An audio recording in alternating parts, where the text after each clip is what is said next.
The invitation was printed on a strip of semi-living parchment that pulsed gently like it had a heartbeat.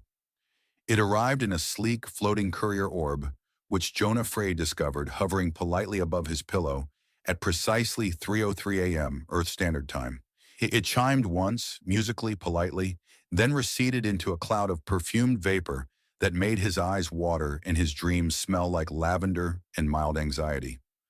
Jonah blinked at the glowing words. It was formal, excessively so. By decree of Her Stellar Majesty, Sayalori Astra, sovereign of the Solari Dominion, you are summoned to the royal gala of the 10th Moonlight Accord. Formal wear mandatory. Gifts encouraged. He reread the last part.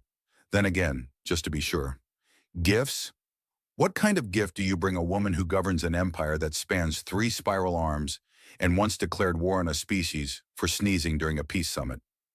By 3:04, he was rifling through his belongings in a panic, which mostly consisted of government-issued jumpsuits, snack bars that expired last century, and a plastic locket he hadn't realized he still had. Inside was a photo of his childhood cat, Persephone, regal, angry, and mid-yawn. Underneath, in Sharpie-smudged ink, "You looked like you needed someone to miss." It had been a joke, a sad one.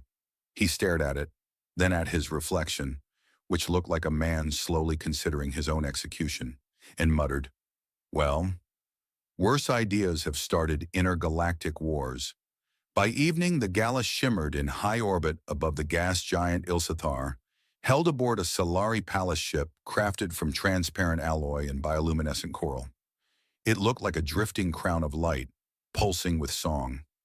Jonah arrived in his most neutral outfit, gray slacks, diplomatic badge, panic, and the gift clutched in a small velvet pouch that he hoped would make it look more intentional and less like something he found under his bed.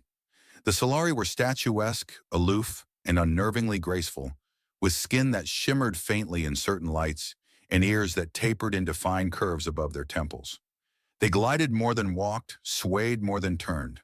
When Jonah stumbled into the banquet hall, at least 3 Solari nobles flinched like someone had just sneezed on the royal tablecloth. "Ambassador Frey," a steward announced with a note of both apology and confusion, "of Earth." There was a pause, a long one. Somewhere someone coughed into a flute of glowing wine, and then she entered. Queen Salori Istra moved like a rumor, slow, dangerous, and hard to forget. Her long, silver-black hair coiled over her shoulders like living ink, and her violet eyes flicked over the room as if she were already bored of everyone in it. She wore something woven from stardust and thread. Jonah tried not to stare. He failed. "You brought a gift?" she asked without greeting. Her voice was soft, and it demanded answers like it had already discarded half of them. He swallowed. "Yes, Your Majesty, it's cultural, human, sentimental value, not dangerous." The queen raised one long-fingered hand, and he placed the pouch into her palm like a man offering tribute to a dragon. She opened it, peered inside, and then somehow laughed. It wasn't regal, it wasn't practiced. It was sharp, genuine, and alarmingly loud. The room went silent. A Solari noble dropped his crystalline goblet, and it shattered like ice against marble. "You must be the last human who knows this," she said, once the laughter faded into something quieter, more careful. Jonah blinked. "Knows what?" She leaned closer. Her eyes were amused, but her expression wasn't. "Follow me." He followed her through polished corridors that felt like the inside of a sentient cathedral, the walls glowing faintly with biolight and distant music. Salori said nothing until they reached a chamber filled with old star maps and pieces of machinery suspended in midair by invisible fields. The ceiling swirled with projections, planets, treaties, sigils, and in the center hovered a crystalline data core, dormant and ancient. "You gave me a key," she said, "not one made of metal, one made of memory." "Cool," Jonah said faintly. "Totally intentional." Salori tapped the locket against the data core. A sound like distant thunder echoed through the room, and a symbol flared to life, an Ouroboros entwined with Earth's old United Nations crest. She looked at him then, something weighty in her gaze. "There was a treaty," she said, "before your time. before mine even, between humans and the first Solari, but it vanished, erased from memory. No one believed it existed. Why? He asked. Why erase a treaty? Because it contained a promise, she said, one that someone wanted forgotten. Jonah stared at the swirling symbol. And now? Salori turned toward him, a small smile playing at the corner of her mouth. Now I think you're the most dangerous man in the galaxy. He blinked. Okay, but just for the record, I still don't even know how to use a can opener without instructions. She laughed again, softer this time, and walked to a console he didn't even notice was there. Then we'll start with something easier, like who tried to destroy the Covenant, and why they might still be watching. Jonah glanced around the chamber. Should I be worried? Yes. And you're smiling because? Because, she said, eyes glinting. I suspect things are about to get interesting. He sighed. Of course they are. And I didn't even bring snacks. Behind them, the locket pulsed once. Somewhere deep in the ship's data core, something ancient began to wake. Jonah was pretty sure he wasn't supposed to have an office. Yet by the next morning, he found himself staring at one, sleek, hovering slightly off the polished floor. Walls lined with floating archives and holographic documents that politely rearranged themselves when he looked confused, which was often. A Solari attendant had handed him a scroll with an embossed seal and said, in a voice usually reserved for eulogies, "Congratulations on your promotion to Cultural Liaison of Legacy Artifacts, Sub-Tier." Then bowed so low Jonah worried he'd dropped something. His new job, apparently, involved sitting in a room designed by someone who thought chairs were optional and deciphering ancient records using tools that responded exclusively to human neural patterns. His greatest qualification? Owning a cat photo. You're very calm for someone who just became a historical accident, Queen Solari noted from across the chamber. She stood next to a star map that reconfigured as she gestured. Lines connecting points in constellations Jonah didn't recognize but suspected would be named something like Screaming Cluster or That Time the Suns Fought Back. I'm compartmentalizing, Jonah replied. It's like denial but with snacks. Speaking of, is it illegal to eat during cosmic revelations or just frowned upon? She raised an elegant brow. Only if you chew loudly. I'll take my chances, he muttered, tearing into a synth fruit bar that tasted faintly like purple and regret. They were reviewing fragments of the Sundered Flame Covenant, encrypted memory glyphs retrieved from the data core the night before. The Queen had already decoded 5 of them through some combination of alien psionics, high-tech intuition, and what Jonah suspected was sheer dramatic instinct. The 6th remained stubbornly inert until Jonah casually bumped it with his elbow while trying to adjust his seat. It burst open with a flare of light. Solari inhaled sharply. Jonah nearly dropped his snack. The projection that emerged wasn't a document. It was a memory, wrapped in sound and smell and light. It showed a Solari elder standing beside a human woman in a strange silver cloak. They touched foreheads, a Solari gesture of absolute trust. Words echoed, "When the stars forget, the flame remembers. When empires fail, the bond endures." Then a flash, and the memory collapsed into a single symbol, a spiraling fusion of human DNA in Solari psionic patterns. Jonah sat back. Well, that's not ominous at all. Solari's expression was unreadable. This wasn't just a treaty, it was a biological oath, a covenant written into shared genetic code. You're not just a relic, Jonah, you're a lock. He blinked. Okay, but just hypothetically, what happens if the lock opens? The room dimmed slightly, the star map froze. Somewhere, very faintly, a warning chime sounded. Solari pressed her palm to a nearby console. Then something very old wakes up, and something else might come looking for it. As if on cue, the lights flickered. Jonah stood. Okay, no. Nope. I know that flicker. That's a something's about to go wrong flicker. That's the same flicker I got in my apartment right before my coffee maker caught fire and tried to learn French. An alarm began to pulse. Solari didn't move, but her voice took on a sharper edge. The palace systems are detecting an unauthorized signal. It's ancient, layered, and it's trying to access the vaults. What vaults? Jonah asked. The ones I keep sealed beneath the primary throne chamber in case of pre-Empire doomsday scenarios. That's incredibly specific. That's incredibly necessary. They ran, not exactly heroic sprinting, more of a controlled diplomatic rush, through the palace corridors. The air tasted of ozone in unresolved plot threads. Guards flanked them, their armor glimmering with kinetic shielding. The Queen issued orders in clipped, precise syllari. Jonah mostly tried not to trip. The vault was circular, massive, and etched with spiraling script that pulsed as they approached. Inside floated a single containment pod, sealed in 12 layers of crystal and humming with low-frequency energy. The Queen stepped forward.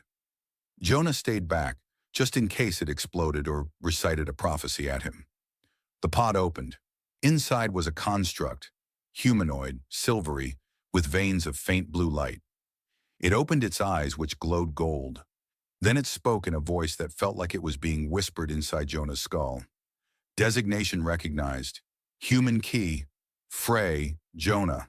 Biological echo of Covenant lineage confirmed. Jonah pointed at himself. Sorry, what now? The construct continued. Activation sequence incomplete. Memory core compromised. Reboot required. Please input ancestral passphrase. I have no idea what that means. Incorrect. You just haven't remembered it yet. The construct stood. Silori moved to intercept, but it raised a hand. I am not hostile. Jonah glanced at the Queen. Should we believe the glowing skeleton? It is technically not a skeleton, she said. More like a neural anchor wrapped in autonomous infrastructure. That doesn't help. Number, it really doesn't. The construct turned to Jonah. You brought the key. You reawakened the Covenant. The stars shift again. I really wish they wouldn't, he muttered. It extended a hand toward him, not threatening, almost hopeful. He hesitated, then took it. A surge of information hit him, not images, but feelings, echoes of voices, memories that weren't his. The moment of the first bond, a shared purpose, a hidden betrayal, the slow forgetting of everything that mattered. He staggered. Silori caught him. The construct stepped back. The first sequence is complete, but time is short. Others will sense the awakening. Others? Jonah asked, rubbing his temples. What others? Those who broke the Covenant. The lights flickered again. Silori looked at Jonah, calm but firm. You're not just part of history now. You're its fuse. Jonah sighed. Great. Does the fuse come with a manual? Or maybe a snack? The construct paused. I have stored nutrient data compatible with human consumption. Jonah blinked. Wait, you have snacks? The Queen smiled faintly. Jonah, I believe we've just made a friend. He looked between them, Queen, construct, ancient symbols burning softly in the air, and muttered, if this ends with me marrying into royalty, I demand dental coverage. Jonah woke up to find himself dangling upside down from the ceiling of a Silari stealth cruiser that definitely hadn't been there yesterday. His head throbbed with the dull ache of recent memory uploads and questionable snack consumption, and the construct, whom he'd reluctantly started calling Glowbro, was calmly projecting diagnostic readouts from his chest like a living PowerPoint presentation. Good morning, Jonah, it said cheerfully. You lost consciousness approximately 7.2 minutes ago during the neural relay. Also, you drooled. That tracks, Jonah muttered, trying to sit up and only managing a slow spin. Did we save the galaxy or accidentally set fire to it? Neither, Silori answered, striding into view with zero signs of dizziness or existential confusion. But your brain did just unlock the location of the Covenant archive. Jonah blinked. You mean there's more of this? There's always more, she said. We're just lucky yours was the version with sarcasm and low-stakes hobbies. The last human key was reportedly very into planetary sieges. They landed on a dead moon, one that didn't appear on any modern maps, veiled in cloaking fields and forgotten relics. The terrain shimmered with buried tech. An ancient Silari observatory emerged as the entry point, carved into blackstone and humming with buried energy. The moment Jonah stepped through the threshold, the archive awakened. Holograms flickered to life. Faces, names, documents, trailing light through the air like stardust. It was like walking through a museum curated by ghosts, each memory pieced together from the remnants of an alliance long buried. Silori moved through them with reverence. Globro hummed with quiet awe. In the center stood the true covenant, a living core, biological and sentient, sealed away by the final signatories who'd hoped to protect it until the galaxy remembered. It pulsed faintly, responding to Jonah's presence. He stepped forward, heart rattling in his chest. "I don't know what I'm doing." "You never have," Silori said. "That's why you're perfect." The core pulsed again. Then in a voice that sounded like the echo of his own, it said, "Then let the bond renew." The room lit up. It wasn't an explosion exactly. More like every piece of information in the archive decided to reintroduce itself to reality at once. Jonah staggered back as a rush of warmth filled his chest, his vision swimming with glimpses of the ancient agreement, shared knowledge, protection across star systems, cultural exchange that went far beyond trade routes and official treaties. It had been beautiful, fragile, and deliberately broken. When the light faded, the core was gone, absorbed, maybe, or finally freed. Silori helped him up. "It's done," she said. He looked around. "So, what now? Interstellar parade? Galactic press conference? Commemorative mugs?" "First we clean up," she said. "The ones who broke the covenant? They won't be pleased, but they'll be late. You bought us time." Jonah slumped. "I bought time with sarcasm and cat memorabilia. You people need higher standards." "On the contrary," she said, smiling. "We tried high standards. That's how we ended up with 1,000-year silence and 3 wars over pronunciation." They left the moon together. Back aboard the Palace ship, things were already shifting. The construct had integrated into the Queen's High Council, giving politely ominous advice at breakfast meetings. The Solari nobles had started awkwardly nodding at Jonah instead of flinching. One even invited him to something called a ceremonial orbital tea duel, which he wisely declined. Days passed, then weeks.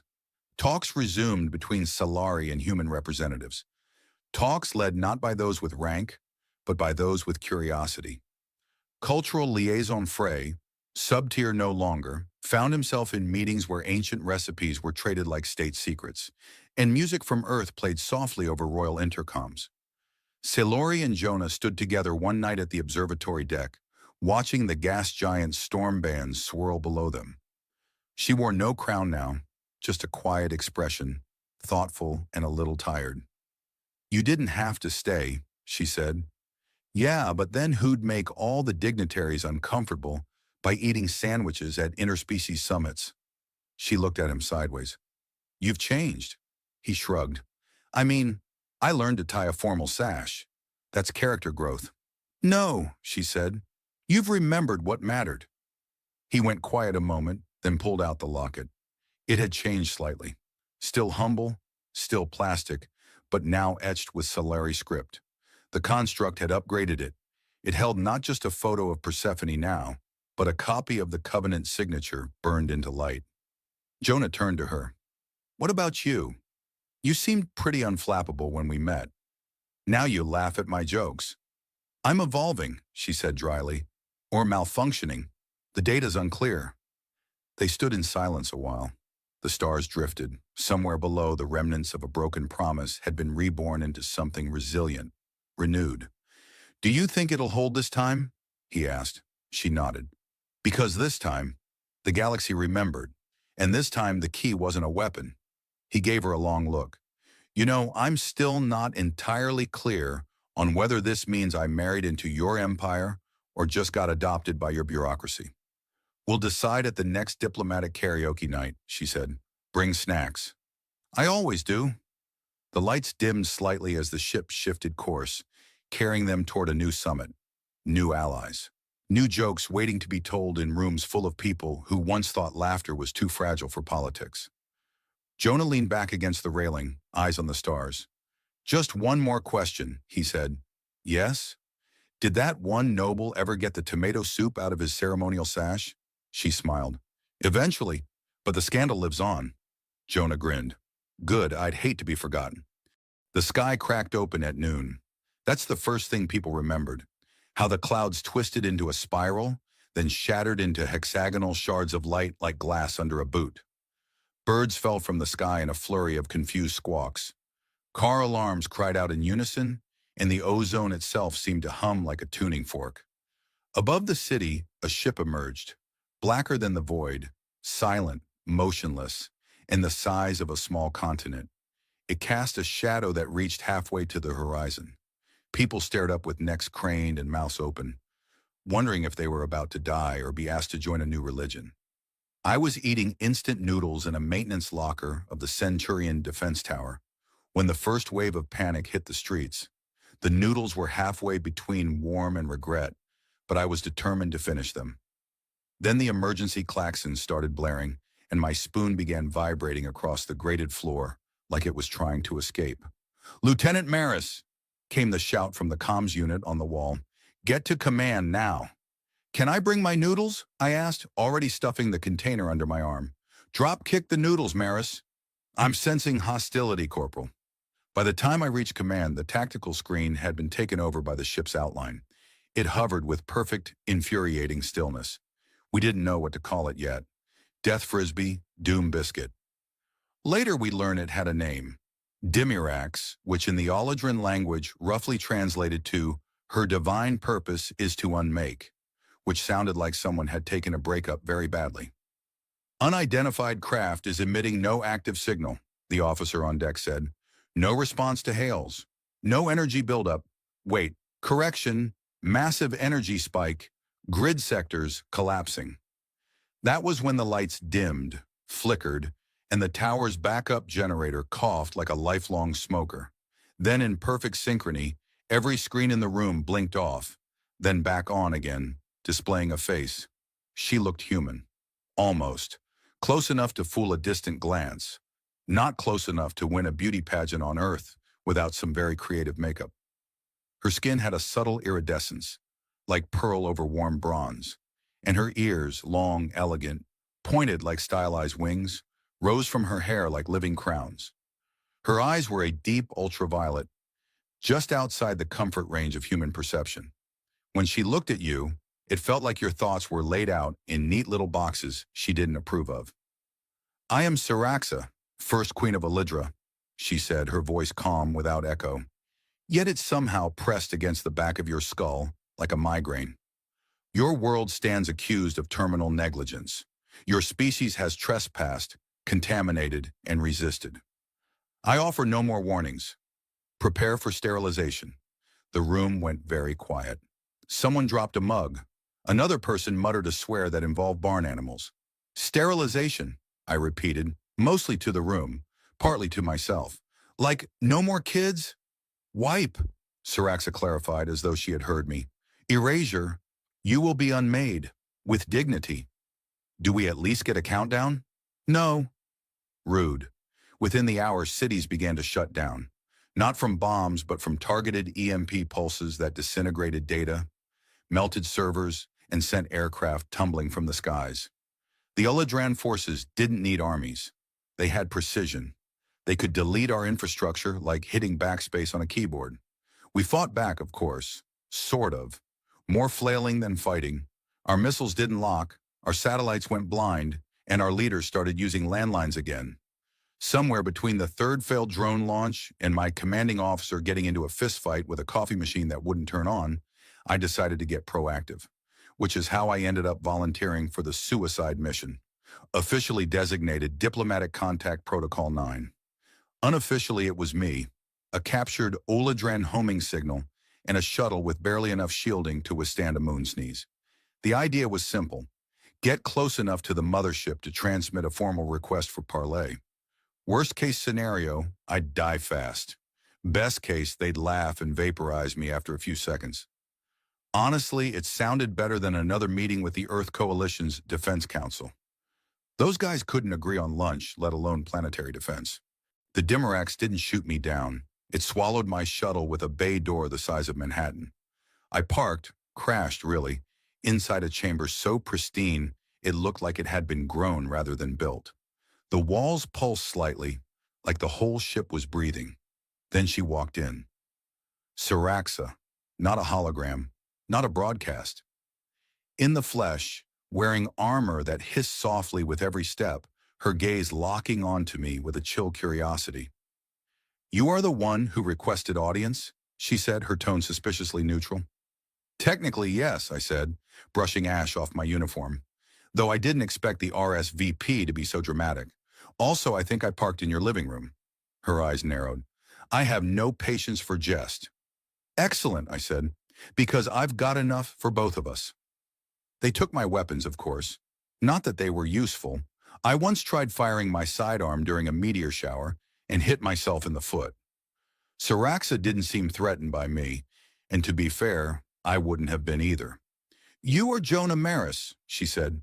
"Low-tier officer, repeated disciplinary record, minor heroics in the Battle of Oslo Dome. You forgot excellent cook and once broke my arm fighting a vending machine." Her head tilted slightly. That gesture, so small, made her ears flick, like antennae picking up strange signals. "I could erase your thoughts with a whisper."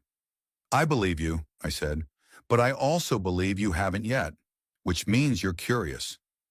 That was my gamble. She wasn't just here to destroy. If she were, I'd already be paced. No, Saraxa wanted to see, to understand what made us tick, squirm, argue, and persist. She didn't like us, but she needed to know why we fought so hard to stay alive.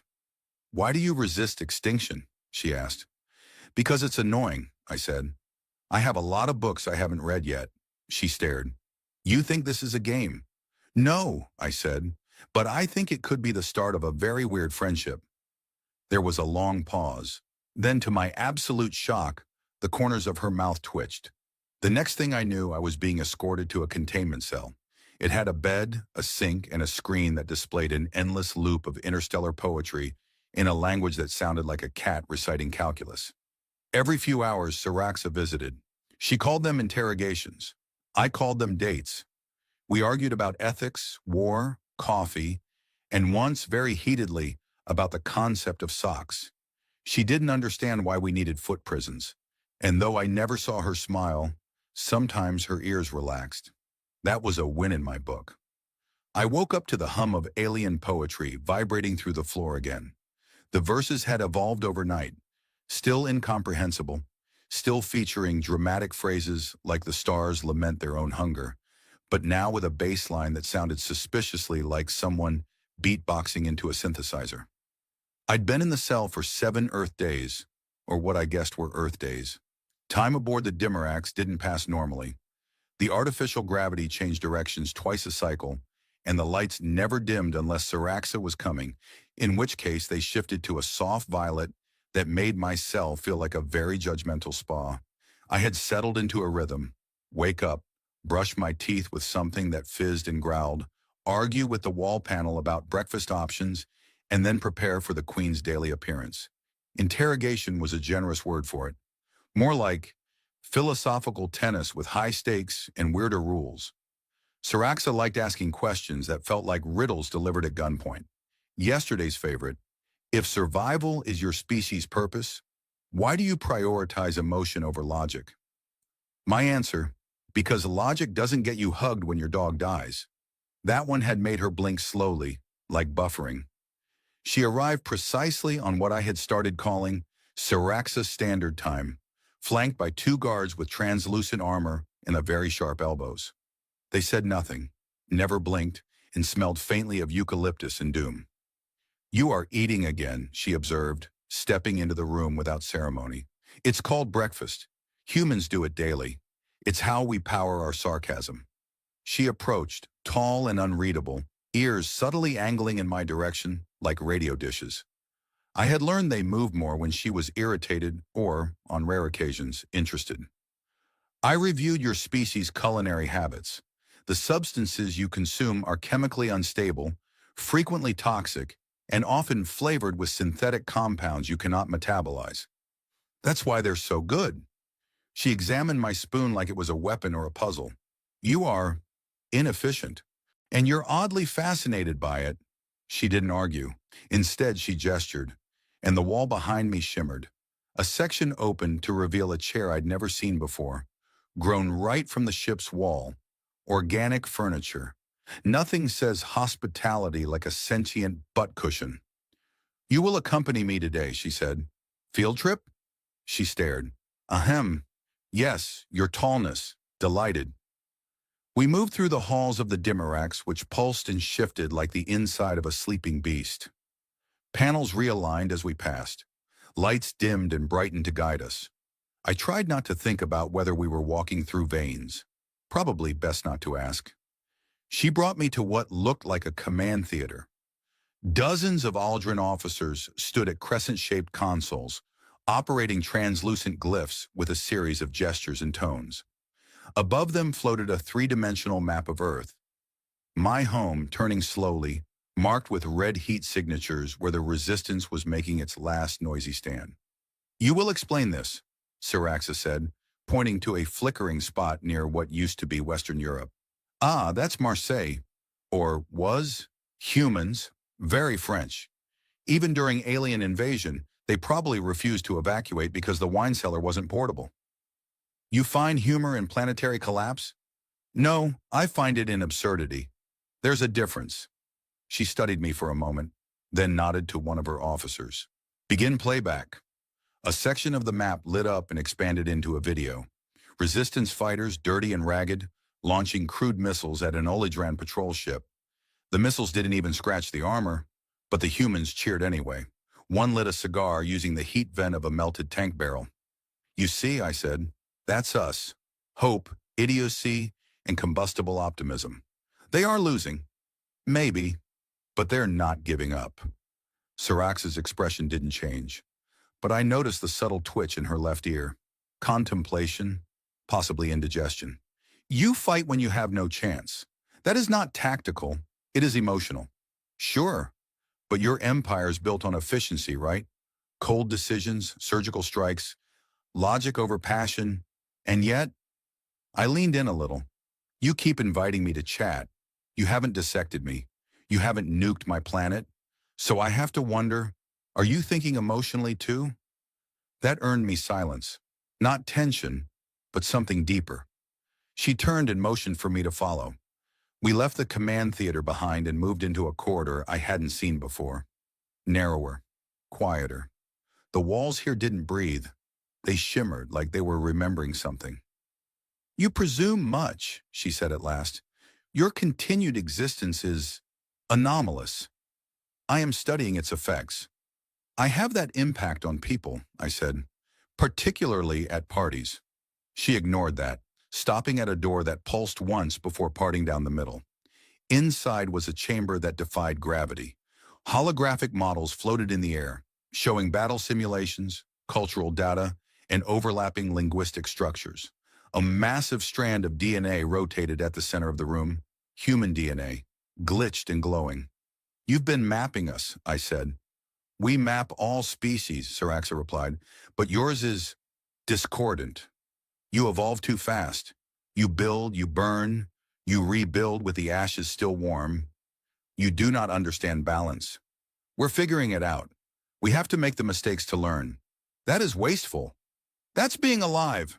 She stepped closer to the DNA model and rotated it with a flick of her fingers. The strand fractured, reformed, then merged with a simulation of Olidran genetic structure. The hybrid was unstable. It flickered violently, then exploded into fragments. There can be no merging, she said. You mean between species? Between ideologies. I watched the shards drift apart, glowing in the air. Maybe not yet, but I've seen stranger things happen. Once had a roommate who fell in love with a toaster. Beautiful wedding. Very warm reception. She blinked. You are attempting to deflect discomfort with humor again. It's my best trait. That and my eyebrows. We stood there in silence. No jokes, no declarations. Just two beings staring at the mess of what we both were and what we weren't yet capable of becoming. Then came the alert. A low, piercing tone echoed through the chamber. Siraxa snapped her gaze upward. Human fleet approaching Quadrant 39. Unauthorized launch from northern sector. She turned to me, eyes sharp again, the scientist retreating behind the queen. Your people are attacking again. They're scared. They are irrational. They're human. She hesitated, just long enough. Then she ordered her guards to take me back to the cell. But this time, she didn't look at me like a specimen. This time, she looked like someone who'd started to forget which side of the glass she stood on. The cell door opened without ceremony. No guards, no flashing lights. Just the sound of Sirax's footsteps approaching, even and measured, like the rhythm of a thought made flesh. I was sitting upside down on the alien equivalent of a couch, possibly a sleeping parasite, I never did ask, reading one of the Olodran language scrolls she'd left behind, which mostly read like a cosmic soap opera told through molecular metaphors.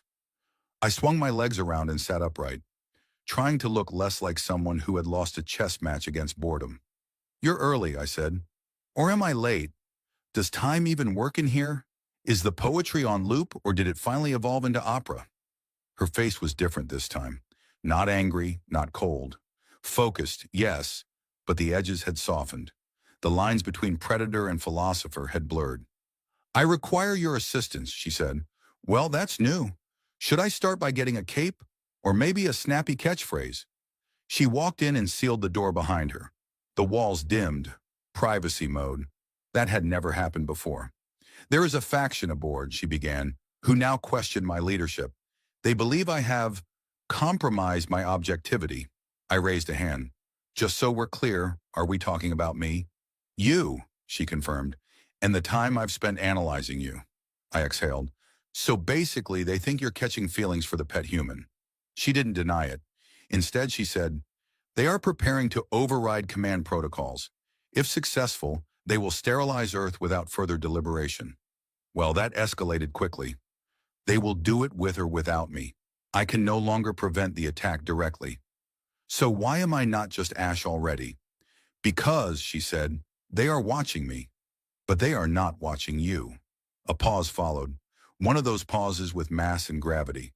The kind that couldn't be broken by a joke, only absorbed. "You want me to sabotage your own ship," I said quietly. "Not sabotage," she corrected. "Recalibrate. A single data pulse to their targeting matrix. If you redirect it, you can overload their logic engine. It will trigger a systems reboot, stall their initiative, and buy time. You trust me not to blow us both up?" Number. But I am out of better options. I stood slowly. "I assume the logic engine isn't labeled with a big glowing sign that says 'kick here'? You'll be guided. The route has already been mapped. But you must go alone. If I am seen assisting, they will act before the override is complete." I nodded, the weight settling onto my shoulders like a coat I didn't ask to wear. "One question." "Yes?" "After I save your ship from itself and potentially my planet from doom, can I at least get upgraded from prisoner to honored guest? Maybe a decent meal?" She tilted her head. "If we survive, I will permit you to choose tonight's poetry cycle." Even better. The journey through the inner systems of the Dimerax was like crawling through a cathedral built by organisms who believed wires were sacred. Tubes pulsed with bioluminescence. Doors opened with a hum that sounded suspiciously like sighs. One corridor tried to digest my boots, but I politely declined. It was hard not to admire the design. Every wall, every vent, every glowing circuit hummed with elegant hostility. The logic engine chamber floated at the core of the ship's mind, surrounded by an energy field only accessible via a bridge of hovering platforms. The consoles were alive, responsive, and very suspicious of my human fingers. I held the pulse device Siraxa had given me, a slender baton of pure data forged from her own command codes. It pulsed against my palm like a heartbeat. The console blinked red. I pressed the pulse. Everything stopped. The engine core groaned as the targeting data twisted on itself. Feedback spiraled. Red became violet. Alarms erupted, soft but rising. The lights went black, then flared white, then dropped into deep blue. For a breathless moment, the Dimerax didn't know whether to defend itself or ask for a hug. Then the system rebooted. I ran like hell. By the time I made it back to the containment level, Siraxa was already waiting. Her guards were gone. The ship was quieter. The pulse had worked. "You bought us 2 hours," she said. "You're welcome." "Earth's forces are gathering," she said, "and my people will counterstrike the moment they can resume full protocol control." "So what now?" I asked. Mutual annihilation? Dramatic ending? You quoting interstellar Shakespeare while we all go up in flames? She stared for a long time, then walked to the control panel and touched it gently. A holographic map of Earth flared into view again, rotating, flickering with the location of every major resistance cell. She touched another icon, her people, their positions, their strength, their precision. Then she did something no one expected. She overlaid both maps and then erased all the targets. Just wiped them clean. You're choosing, I said. I am delaying, she said. Same thing. It is treason, she replied. You're choosing treason, I said, and smiled. Progress. Silence settled. The kind of silence filled with unspoken agreements and the mutual understanding that tomorrow would be decided by people far less patient than either of us. But for the moment, we had this. Your people will not trust me, she said. They don't trust me either. You're in good company. You will vouch for me? With enthusiasm, and a warning that you might vaporize anyone who calls you space elf. Her ears twitched. A fair compromise. The transition was slow. The Earth Coalition didn't immediately believe me when I returned. They thought I'd been brainwashed. I had to sit through 9 separate psychological screenings, 2 aggressive diplomatic hearings, and 1 very awkward dinner with an Olodren ambassador who thought humans greeted each other by licking foreheads. But change did come. The sterilization protocol was permanently shelved. Olydra opened limited channels to Earth.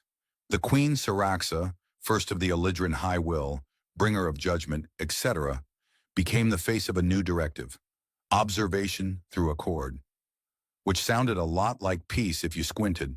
As for me, I became Earth's official liaison, which mostly meant translating Olodran insults into phrases that didn't start wars.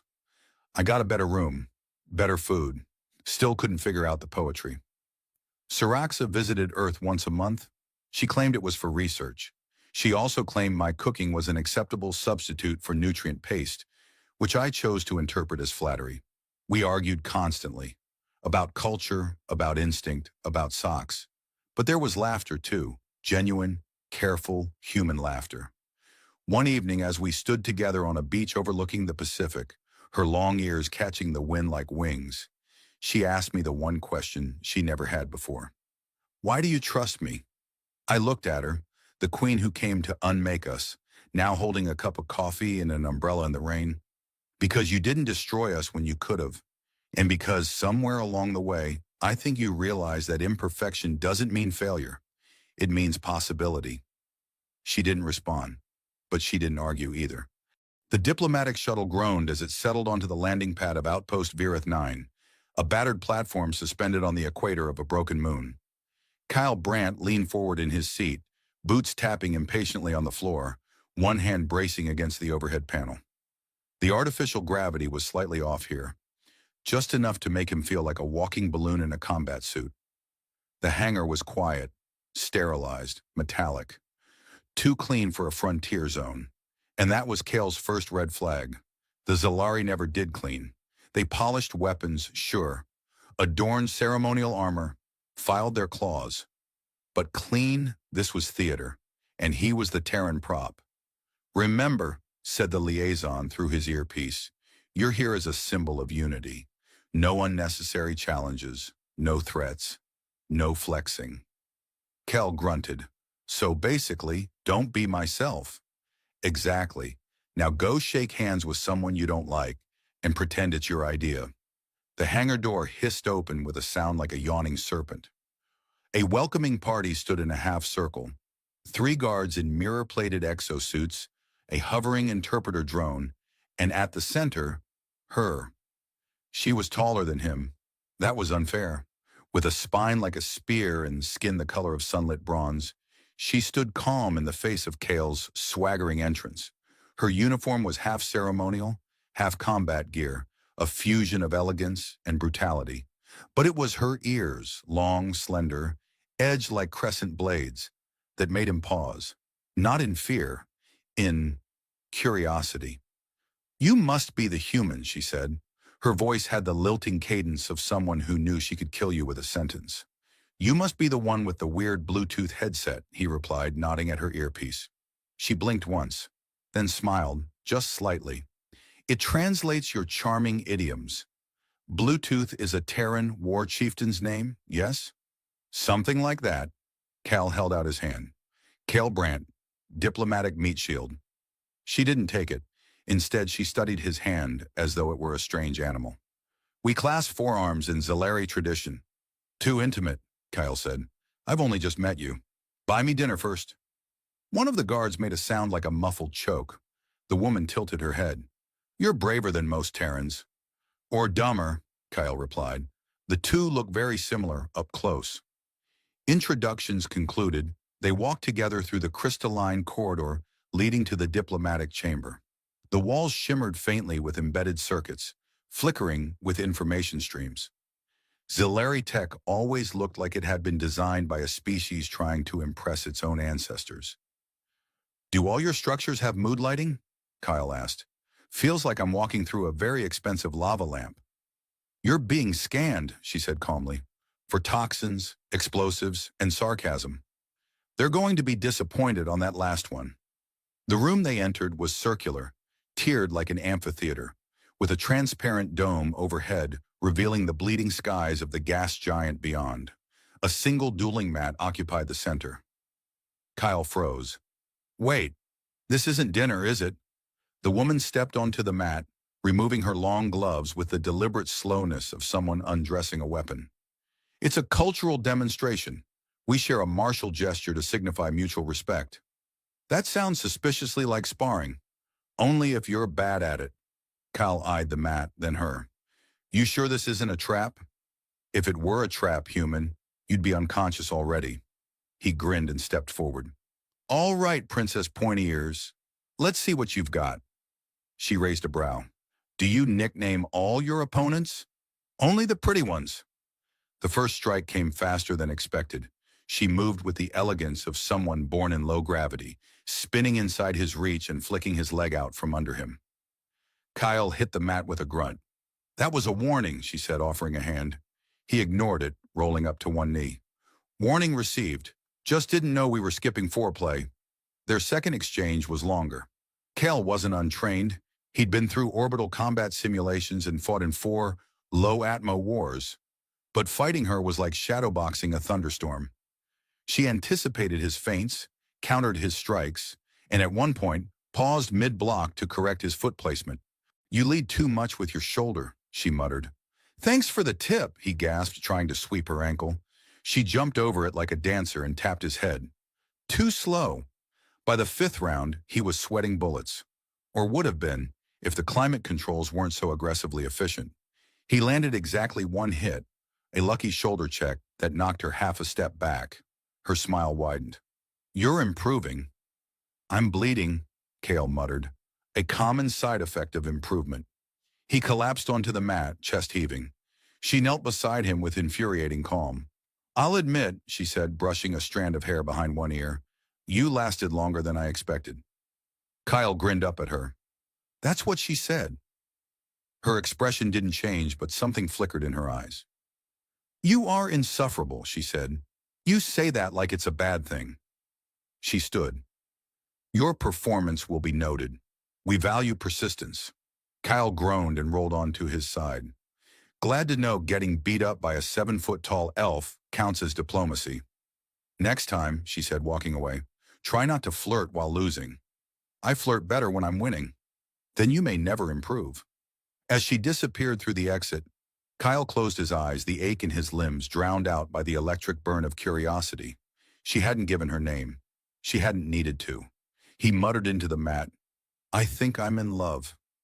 Not again, said the medic arriving with the stretcher. Cal Brandt stared at the ceiling of the infirmary and wondered if dignity was a renewable resource. He had a vague sense it wasn't, at least not at the rate he was burning through it. The lighting above him was soft, almost gentle, but he still felt like it was judging him. A half-dozen pain suppressors buzzed lazily through his bloodstream, numbing everything except the memory of being flipped onto his back by a woman who hadn't even broken a sweat. Vitals stable, chirped the medical drone hovering at his shoulder. Pride, terminally injured. Thanks, Kyle muttered. Let me know when it flatlines completely so I can throw a funeral. The drone beeped in what might have been sympathy or contempt. It was hard to tell with machines programmed by the Zalari. Kyle groaned and sat up slowly. His ribs creaked, his joints ached, and his armor had been returned to him with a note etched into the chest plate. You tried. He'd read it 6 times. He wasn't sure if it was condescending or flirtatious. Possibly both. The door hissed open before he could spiral further into his bruised ego. A Zalari attendant, expressionless, silver-skinned, and most likely cyber-augmented, stepped in with a datapad and a short bow. You are summoned. Summoned? Kyle squinted. You sure it's not invited with snacks? The attendant didn't blink. She does not repeat herself. Kyle sighed and stood, regretting it instantly. If I collapse mid-stride, just drag me dramatically. Adds to the mystery. He was led through a quiet corridor, this one darker than before. Walls lined with shimmering glyphs that moved when he wasn't looking directly at them. The hum of the outpost systems resonated through his bones. Somewhere behind the walls, anti-orbital cannons slumbered, dreaming of reasons to wake up. The Zalari liked their diplomacy with a side of overwhelming firepower. The door at the end opened with a low chime. Inside, the room felt less like a throne chamber and more like a strategist's den. Screens hovered mid-air, each flickering with holographic charts, battle records, and planetary scans. She was seated in the center, one leg crossed over the other, sipping something from a thin cup that smoked faintly at the rim. Soldier, she said without looking up. Kale tilted his head. Still haven't told me your name. You didn't ask properly. He walked in, dragging his sore limbs behind him like half-eaten luggage. All right, mysterious warrior queen lady, may I humbly request your actual name so I know what to yell the next time you knock me unconscious? She set the cup down. Virella. He blinked. Just Virella? Queen Virella of House Ixel, High Sovereign of the Vareth lineage, Scion of the Deep Marches, wielder of the Tesseract Blade, and keeper of... Yeah, okay, Virella works. Got it. She gave him a look that could curdle plasma. Then slowly her lips twitched upward. You're remarkably consistent. Kale saluted with a wince. Insubordination is the only thing I perfected. Good, you'll need it. She gestured to one of the displays. Kale approached and immediately felt out of his depth. The screen showed a rotating schematic of an orbital station, a tangle of rings and spires drifting above a scarred planet. This, Virella said, is your next mission. Kyle narrowed his eyes. That looks like a rusted blender in space. It's a decommissioned research hub, built during the Zalari expansion epoch, recently reactivated under unknown power signatures. Let me guess, Kyle said, folding his arms. You want me to go poke it with a stick and see if it explodes? You're not entirely incorrect. Please tell me you're coming. I get lonely being vaporized alone. Virella stood, and Kale was reminded once again that her presence was not something the room could contain properly. I'll accompany you. Consider it. Continued observation. Kyle narrowed his eyes. You're studying me, aren't you?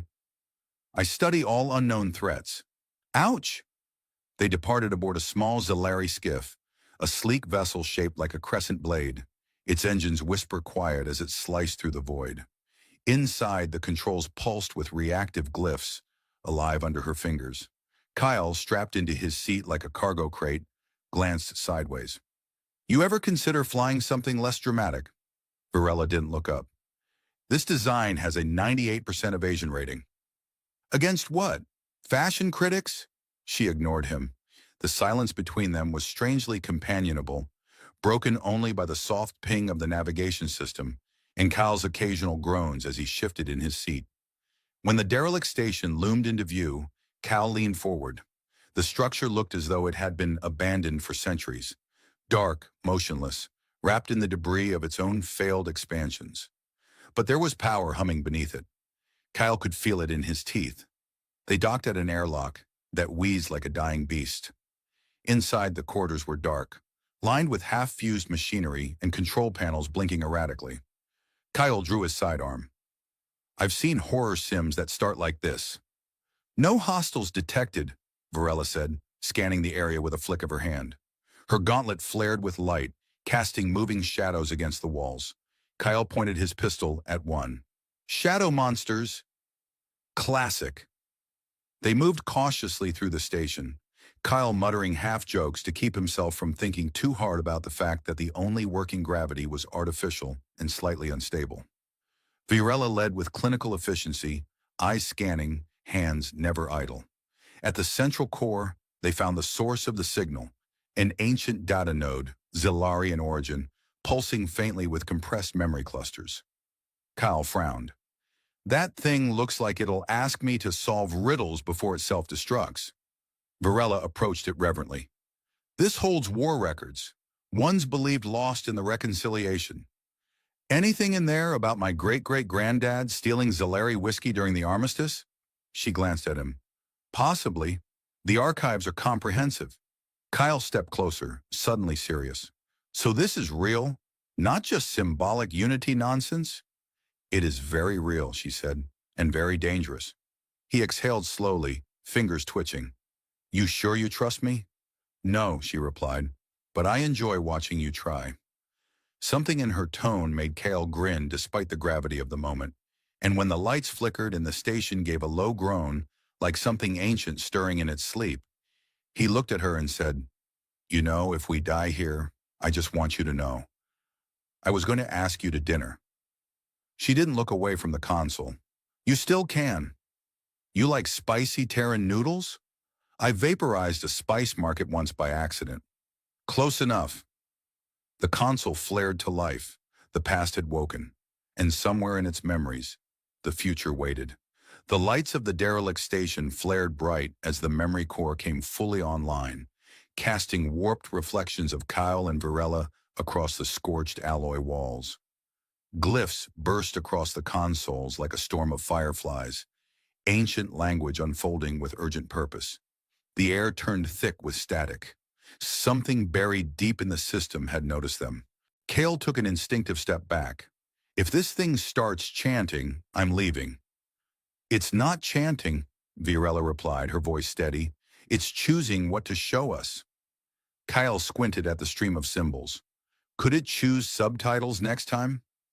A second later, the data stream condensed, forming a hologram between them. A war archive decades long, playing at accelerated speed. Fleets clashed, civilizations burned.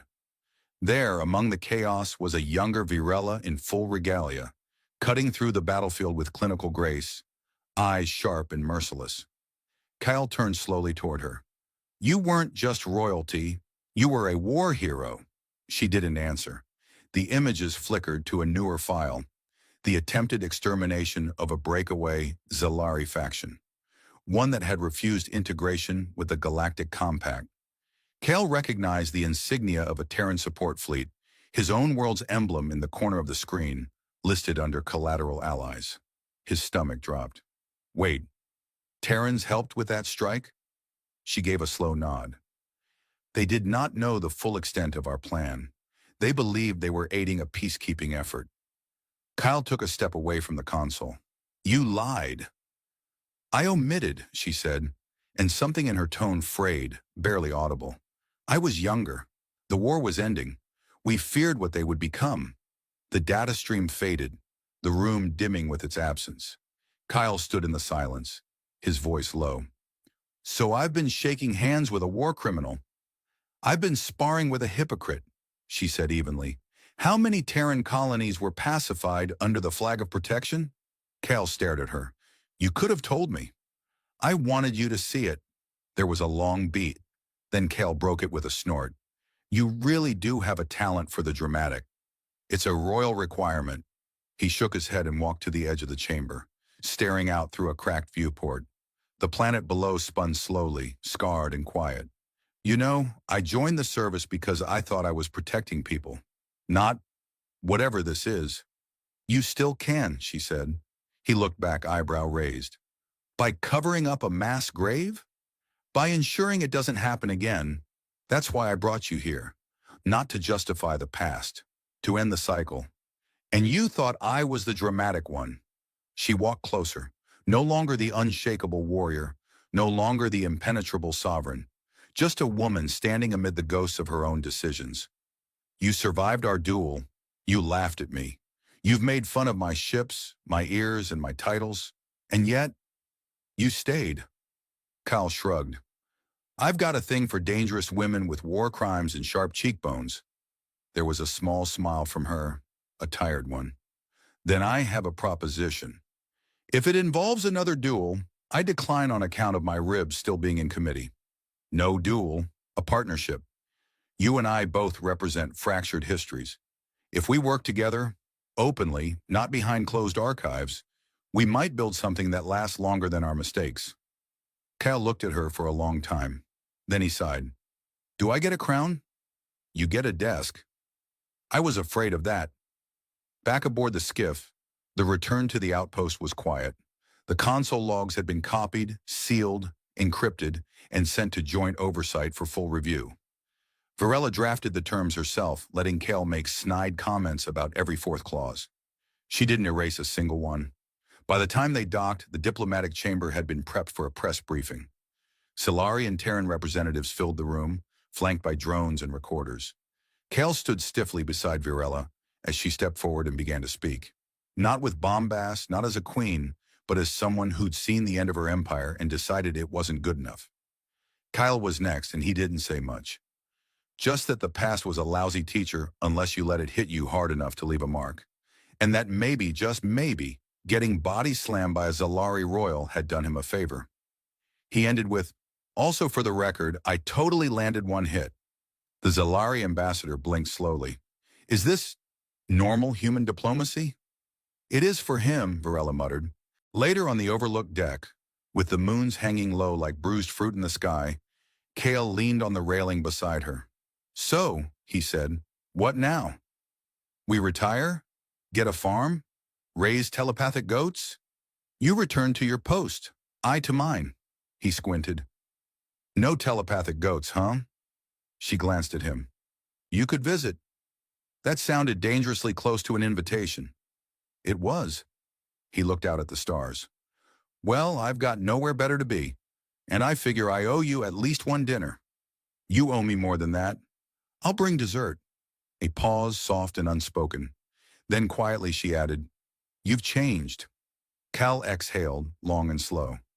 "Yeah, turns out being outclassed, outwitted, and outpunched by an alien queen is good for character development. Maybe I'll let you win next time." "Please don't.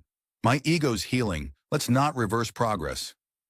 They stood there as the stars wheeled slowly overhead, the wounds of history open, but no longer festering. They hadn't solved everything. They hadn't erased the scars, but they'd made a beginning. And for two people born from different sides of too many battles, that was more than enough. Alcera sat in the dark, her long ears flicking occasionally in response to the dull hum of the prison's force field. She had learned not to make any noise, not to draw attention to herself. In a place like this, attention was a commodity that led to swift, unpleasant conclusions. So she sat still, the low frequency of the prison's shielding vibrating through her bones as she waited for the inevitable end. There was no escape, not for her. She had been betrayed by those she trusted most. She had seen the glimmers of it, whispers, encoded messages, strange meetings. Then the arrest, the quiet hand of her own people turning against her. The sentence was harsh, but it had been a formality, an easy way to silence someone who knew too much. The prison moon, Cathar, was located in a backwater corner of the galaxy, a forsaken place where the stars were dim, and the only light came from the redshift of nearby neutron stars. Even the Cathari guards seemed to avoid the dark corridors of the facility. That was fine with Alcera. She didn't need them. They had no power over her anymore. She closed her eyes and leaned her head back against the cold, metallic wall of her cell, letting the humming vibrations of the force field echo in her mind. She had long given up on thoughts of escape. The Cathari prison was a fortress built into the side of a dying planet, a relic from a time when the galaxy still believed in order. No one had come for her. No one would. Just as she had resigned herself to that grim reality, she heard it, a sound. Not the usual clank of guard boots or the soft hiss of the air system recycling. No, this was something different. A footstep, hesitant, almost too quiet to be real, followed by a muffled curse. "Son of a..." The voice broke through the silence like a dagger, unmistakably human. Alcera blinked, her mind scrambling to process the impossible. A human? Here? Of all places? She sat up straighter, her ears twitching in the direction of the sound. Another step, then a soft bang, followed by more cursing. She stood, her movements fluid, despite the cold metallic stiffness that had crept into her limbs over the years of confinement. Quietly, she approached the force field. It shimmered with a soft, almost calming glow, but there was no way through it, no way out. She pressed a hand to the cool energy, frowning. She should be concerned. She should be planning her next move, finding a way to use this human intrusion to her advantage. But all she could think about was how absurd the situation was. Another curse, and then the unmistakable sound of someone fumbling with a door panel. The force field wavered for a moment, then blinked out of existence. Alcera blinked. The human had deactivated the security field. She felt a flicker of something. Hope? Curiosity? Certainly not fear. Fear was something she had long abandoned. The human stumbled into the room, his expression one of complete confusion, his face barely visible under a helmet that looked as though it had seen better days, probably several years ago. His clothes were rumpled, his stance unsteady, and there was a certain air of, this wasn't part of the plan around him that Alcera could appreciate. He glanced up, noticing her for the first time, and froze. His hand, still holding the helmet to his side, twitched. "Oh," he muttered, rubbing the back of his neck. "You're not a Cathari." "No," Alcera said dryly. "I'm not, but you seem to be." He blinked at her for a moment, clearly confused by her response, and then his lips quirked into something that might have been a smile if it wasn't so awkward. "I'm Commander Rex Arden," he said, extending a hand. "Human. You're—" "Alcera," she replied, eyeing him warily. "I was a strategist for the Illyrian Accord. Now I'm a prisoner." "Ah." He glanced around the cell, clearly trying to figure out what to make of the situation. "Well, this is a very cozy little cell.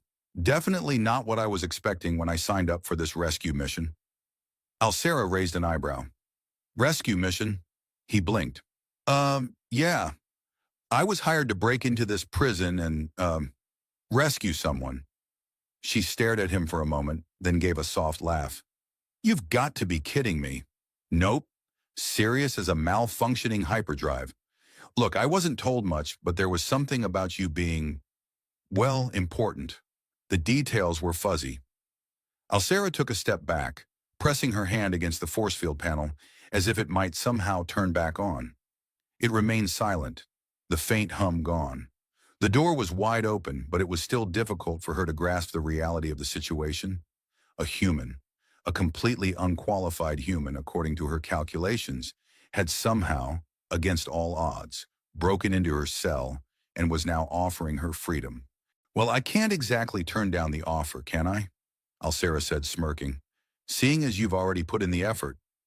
Commander Arden blinked, clearly unsure how to respond, before giving a shrug that somehow seemed both casual and utterly confused at the same time. "I mean, hey, I'm here. The exit's that way, I think." He gestured vaguely behind him. Alcera chuckled and shook her head, stepping around him toward the doorway. "You're a strange one, Commander Arden." "Hey, I've been called worse." He gave her a grin that was, if not entirely charming, at least genuine. "Come on, let's get out of here before the Cathari decide they're really unhappy with us." "You're going to lead the way, I assume?" she asked, raising an eyebrow. Rex paused, then turned around with a sheepish expression. Yeah, about that. So, I might have deactivated the force field, but I didn't exactly read the fine print on the security system. The Cathari could be here any minute." Alcera couldn't help herself. She laughed. It wasn't a soft chuckle either, but a real, genuine laugh. She didn't care how strange it was to feel such a thing after so long, not in the face of this absurd human, this fool who was somehow her only hope. "Well then, Commander," she said, stepping into the hallway. "Let's not keep them waiting." Alcera followed Rex through the dimly lit corridor, the sound of their footsteps muffled by the dull metallic floor. The prison was an ancient structure, its walls pitted and scarred by the wear and tear of time. The air was thick with the smell of recycled oxygen and something that might have once been food, but had long since ceased to resemble anything edible. The oppressive silence of the place had always been one of its most unnerving features. Now it seemed to press in on her from every side, as though the walls themselves were holding their breath, waiting for something to happen. Rex, for his part, was muttering to himself as he led the way. Alcera could hear him cursing under his breath, a steady stream of complaints punctuated by the occasional sound of him bumping into a wall or tripping over something invisible. She couldn't decide whether it was endearing or just plain irritating. "Right, okay, that panel's not working," Rex said, his voice tinged with exasperation as he slapped at a control panel near a door. "I swear I've seen better wiring in the back of a junk shop on Vex 6. How do people even live like this?" "Don't ask," Alcera muttered. "You'll regret it. And just so you know, I'm not rescuing you if you get electrocuted by one of these circuits. Not my problem." "Noted," Rex replied, grinning. He stepped back, surveying the panel as if it might spontaneously offer a solution. "All right, new plan. I'm going to try—" At that moment, the lights flickered above them, and the sound of distant footsteps reached their ears. Alcera's ears perked up instinctively, the familiar threat response settling into her body. "Are those Cathari?" Rex asked, his voice dropping to a whisper. "No," Alcera replied, eyes scanning the corridor. "Those are too rhythmic. Someone's coming for us, and they're not Cathari." Rex raised an eyebrow but didn't argue. "Great. What's the plan then?" "I'm going to go find out who's coming for us, and you're going to stay behind me and try not to get shot." "I like that plan," Rex said, his voice tinged with humor, though there was a slight edge of nervousness to it. "But in case I don't survive this, I want you to know—" "You'll be fine," Alcera said, already moving down the hall toward the source of the noise. "I've been in worse situations than this, and I didn't even have the luxury of a human along for the ride." "Good to know," Rex muttered, catching up with her as they moved silently toward the intersection up ahead. They reached the corner just as the footsteps grew louder. Alcera pressed herself against the wall, her breath shallow, and Rex did the same, though not as gracefully. He bumped into her once, then twice before finally managing to stand still. She suppressed a grin, not willing to risk making noise. Around the corner came two figures, tall, armored, and unmistakably not Cathari. Their sleek black uniforms were adorned with strange sigils Alcera didn't recognize. Their weapons held loosely at their sides. One of them had a helmet with a visor that reflected the dim lights, while the other was barefaced, revealing a sharp, angular face with silver tattoos running across his temples. They spoke in low, clipped tones, their voices too soft for Alcera to make out. "I don't think they're here for us," Rex whispered, shifting nervously. "I don't think so either," Alcera replied, "but I'm not going to take any chances." She moved quickly, her body a blur of fluid motion, and before Rex could process what was happening, Alcera was around the corner, her hand already gripping the nearest guard's throat. The man didn't even have time to react before she slammed him into the wall, her other hand reaching for his weapon. The second guard moved to draw his weapon, but Rex was faster. He'd somehow managed to grab a discarded piece of debris, a piece of twisted metal, and with a precise swing, he knocked the guard's gun out of his hand. The man's eyes went wide, and for a moment it seemed like they were both frozen in place. Then Rex grinned sheepishly. "Oops," he said, and the guard, now thoroughly confused, took a step back. "Don't just stand there," Alcera hissed, twisting the first guard's arm behind his back. "Tie them up or something. We don't have time for this." Rex blinked, still processing the situation. "Right. Rope? Do we have rope?" "I don't exactly carry a utility belt, you know." Alcera's eyes narrowed. "We don't have rope. Just to improvise." With a sigh, Rex grabbed the guard's discarded rifle and, with surprising efficiency, twisted the guard's arms behind his back and fastened them together with the rifle's strap.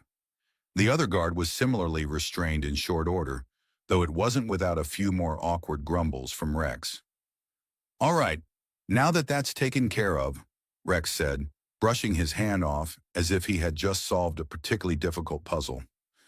"Shall we go before more of them show up?" Alcera eyed him, half exasperated and half amused. "You're an odd human." And you're an oddly competent alien for someone who's been locked in a prison cell for the past few years, Rex replied, smiling in a way that somehow made Alcera roll her eyes. You'll learn to regret that compliment, she muttered.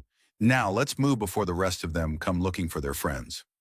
They continued down the corridor, their pace quickening as they passed through the maze of hallways, each one feeling more like a dead end than the last.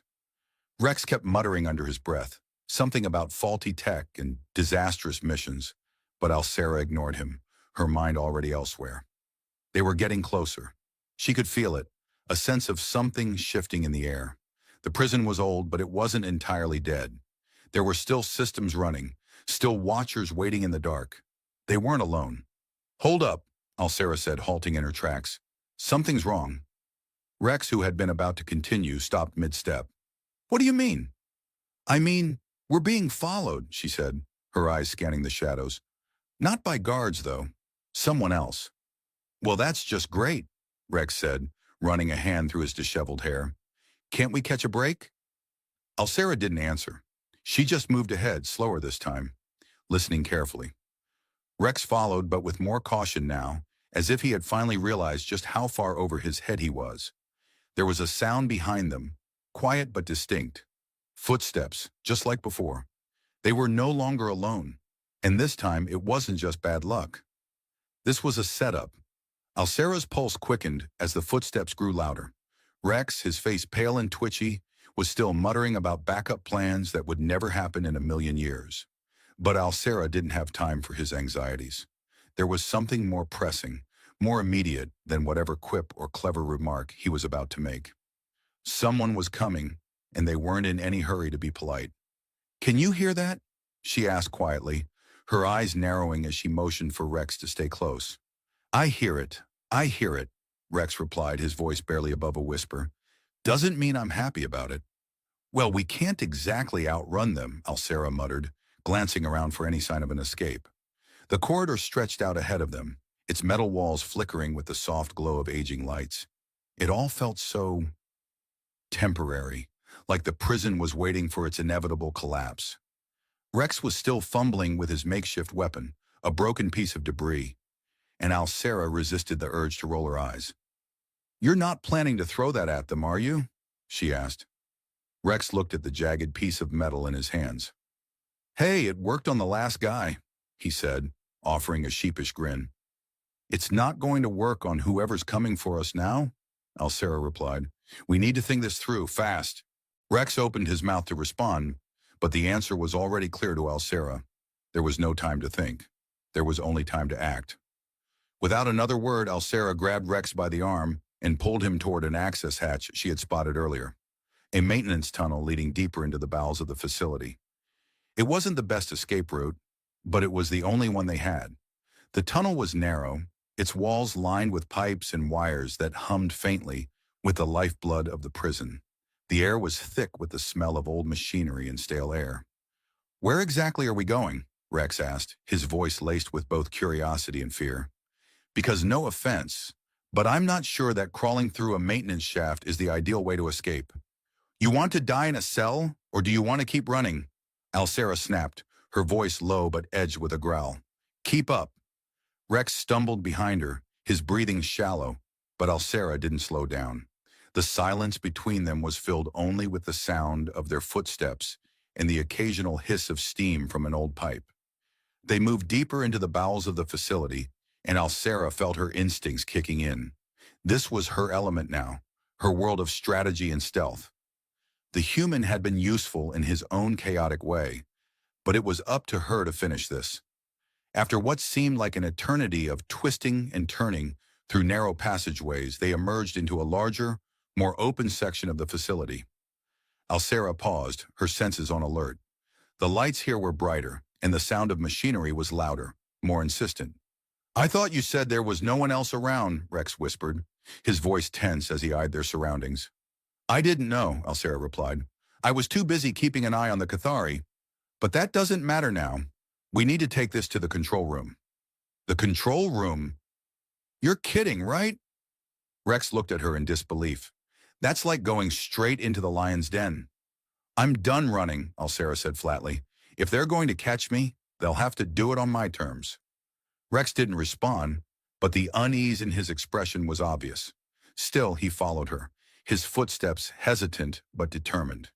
They reached the door to the control room in what felt like seconds.